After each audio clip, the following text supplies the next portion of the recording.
Assalamualaikum warahmatullahi wabarakatuh. Daawwattoota fi kabajamtoota kanaaftuuf jirra jirtu isiniin jecha dhiifama hedduu kan isinirra bade sababni isallee dalagaa tuna qabateetiniin dalagaa fi barnootaan biizii ta'eetiniin viidiyoollee gad isiniin dhiisne na offolchaa isiniin jedha. Kanatti aansuudhaan har'a maal qabatee nu dhufte jechuun keessan hin oolu. Har'a biraankii qabadhee isinii dhufe biraankiin kunis maal jechuun keessan hin oolu biraankii ajaa'ibaati. Akkas isiniin jedha kabajamtoota fi daawwattoota kiyya sheer laayik sabskiraayib gochuudhaan jajjabeessaa isiniin jedha. Yaani biraankichaas mucaa tokkotu har'a kan na waliin ture inni na bira iddoo ibaatti jiranii kophaa kiyyeen jira namni baana bira jiru jechuudha mana adduman jira.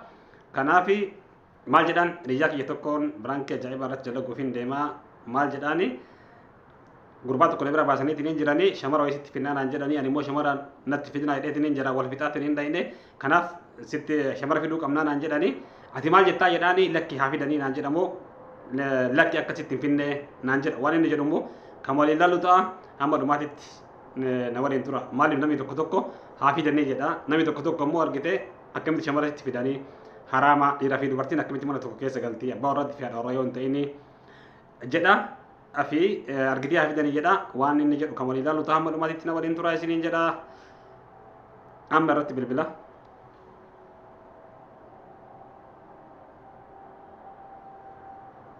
بالبلاي فيجرا هلا السلام عليكم ورحمة الله وبركاته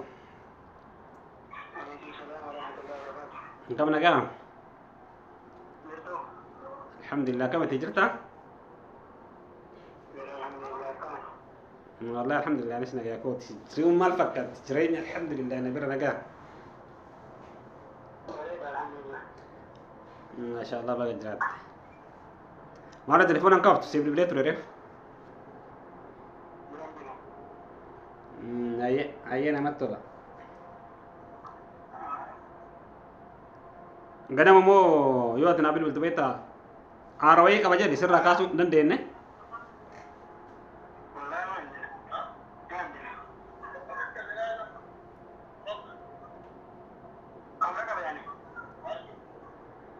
ya durana mitlu bate jeda Hello.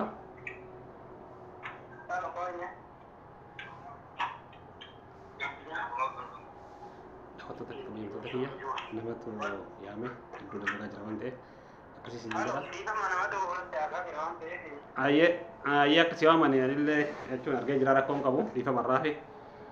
Akasih beta tadi ko ROI kamu aja de, karena mau tidur belum ane, yo sama nanti terus jelas kasus nanti menjawab nih. Sarama fi more FC ده بس تلين كاسنه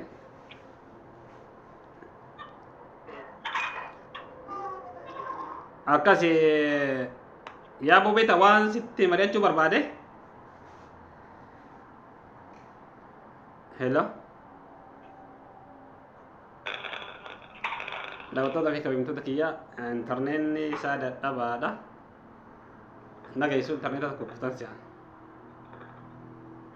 Hello. Ndagamu? Shabaka ada. Jechuun barwaasitti marii barbaadee isin jedha.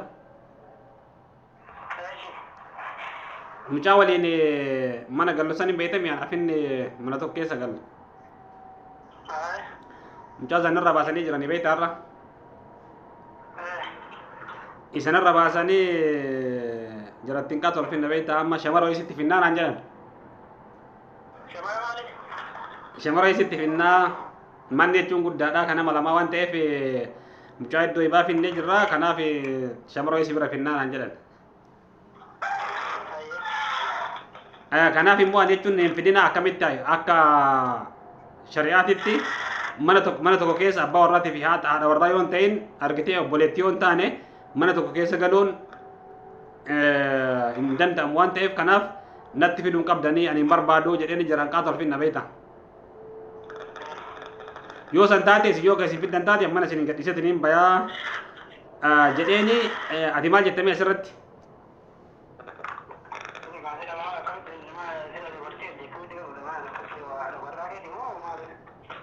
Akka jedhan kajuun biyya kanatti normaala beekta rakkoon qabu.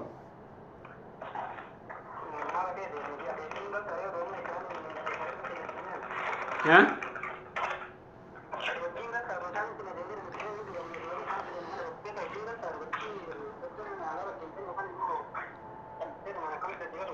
Maal godharee wanni godhu hin jiru waan ta'eef jechuun maal anillee bahee sadaqalee gara dhaqu hin jiru dirqama ergisaan jedhanii haa fidanii maal godhu.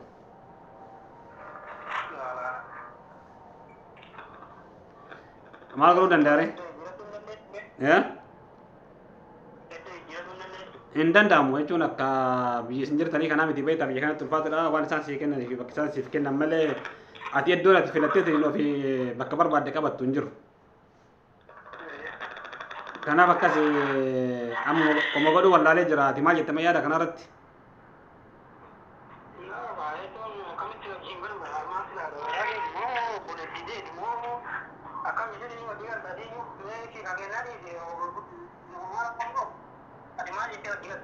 Ani akka godhuun dhabee bara jechuun ani wajji galuu ani fedhiin qabuuti garuu isaan akkas jedhanii jiranii maal godhareen?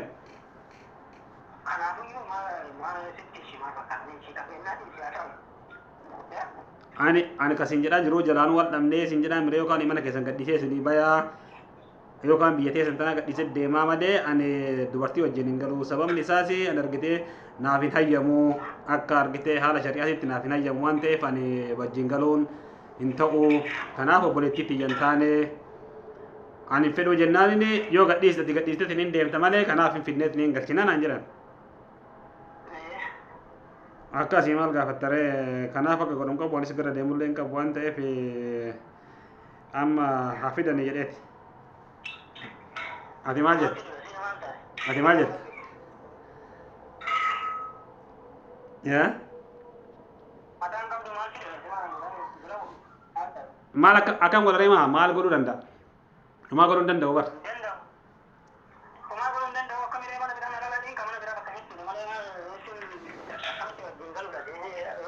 Gaafadhee ture bara manni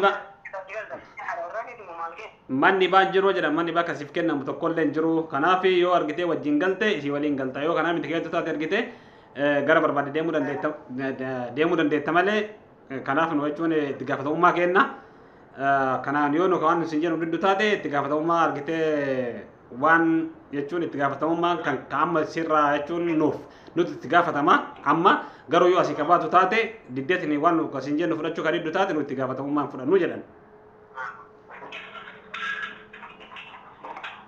Hello.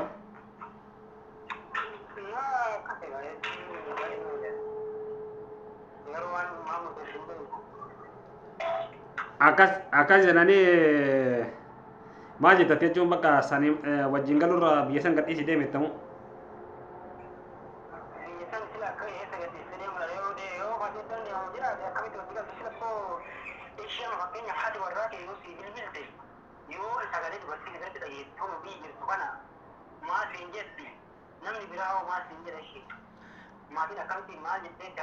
Maal godharee akka godhu dhabee bar wanni godhu hin jiru. Filannoo dhabee bar.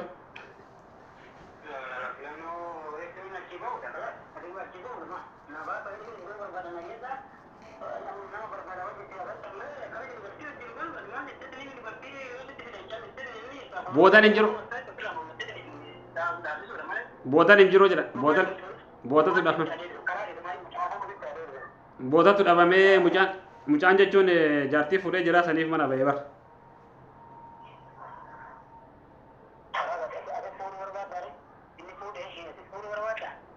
Maal osoo natti tolteen dhiisa?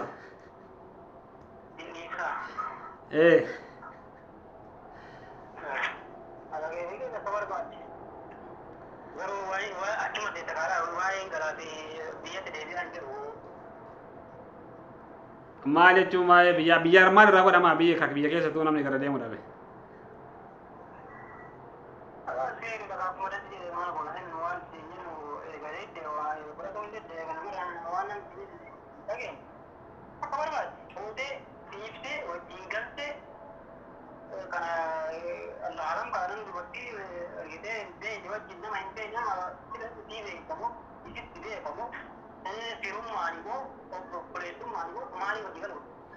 Kana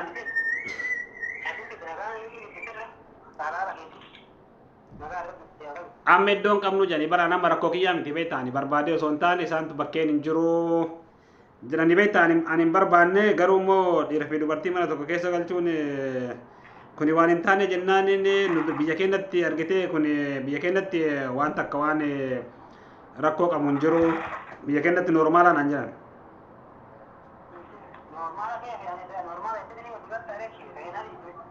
Anaa miti bar isaantu jedhe. Isaantu jedhe bar. Isaantu jedhe wayan jedhe.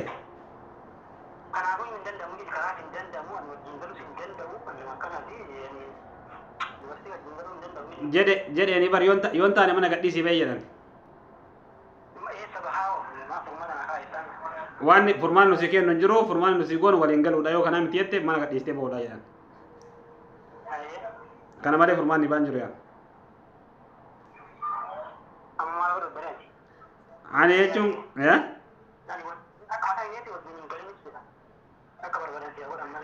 ayyee.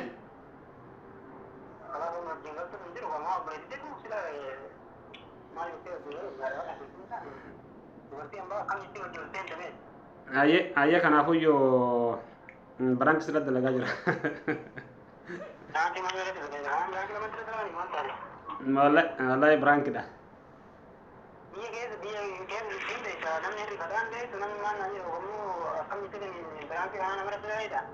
Barankidha dhiifamaa maal si fakkaate jechuun ani waan akkasii biyya kanatti hin jirullee ani barankis irratti dalaguu fedheeti malee iddoommaa fakkeenyaaf iddoon nu amma jiraannuu fi warroonni dhiiraa jiraatanii fi dubartoonni jiraattu walitti hin dhiyaatu garagara. Fakkeenyaaf yoo jarri magaalaa keessa jiraate garri magaalaa tokko keessa jiraate warri dhiiraa immoo magaalaa ibaa keessa jira. Kanaaf walitti hin dhiyaatu jechuudha yoo abbaa warraatti fi haadha warraa taate malee. Akkasii siin jedhaan immoo birankis irratti dalaguu fi birankii yaaduma jechuun yaadni kun na dhufe jennaan birankis irratti dalaguu barbaade malee wanni akkasii biyya kanatti inumaan jiru jechuu barbaadeetiniin garuu mucaan akkuma siin jedhe dhugaa mucaan deemeetiniin jira. Anamma kanumarraa jechuun yaada fudhadheetumaan birankis irratti dalaguudhaaf yaada kana sitti dhiyeessuu danda'e. Akkasii siin jedha kanaaf dhiifamaa.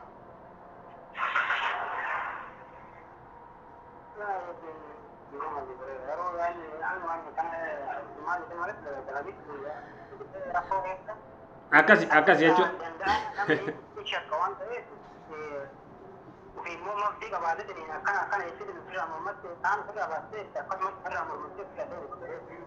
Maalan jechuun osoo mucaayyoo kan dhiiratu ofirraa baasiyan osoo wanti illee kan dhugaa ta'u taate hay man isaanii dhiisan malee waan akkasii osoo dhugaayyuu ka ta'u taate waan akkasii maaltu jira tasuma akka aadaa oromootitti illee waan akkasii yoo argitee obboleetti hin ta'in waan akkasii hin jiru nama fira kan keeti aanaa kan kee yoo ta'in abbaa argitee wajjin mana galuun waan ta'eef akkasii siin jedhaati kanaaf dhiifama naa godhi dhiifama guddaa siin jedha.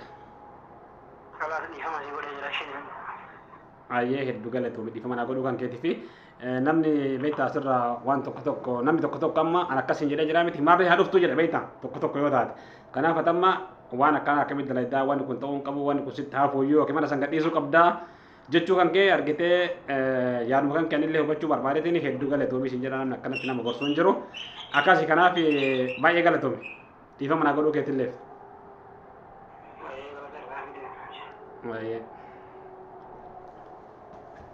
Kabajamtoota fi daawwattoota kanaaftuuf birankii ajaa'ibaa irratti dalageetiin hin jira. Kanaaf dhugamaan jechuun mucaan irraa ba'eetiin hin jennaaniin yaadni kun naa dhufnaan akkamitti irratti dalaguu qabaa jedheetiin biyya kanatti immoo wanni akkasii inumaan jiru akkasii siin jedha kabajamtoota fi daawwattoota kiyya share like subscribe gochuudhaan na jabeessan asumaan dhaamsa kiyya kan yeroo maraati maaliif share fi like yoo jiraate anis hamilee guddaa argadha. Akka jechuun dalagallee sirriitti jabaadhee akka dalaguuf hamilee naa ta'a waan ta'eef subscribe gochuudhaan na jabeessa. Amma viidiyoo baatii walitti deebinutti assalamu alaikum warahmatullahi wabarakatuh.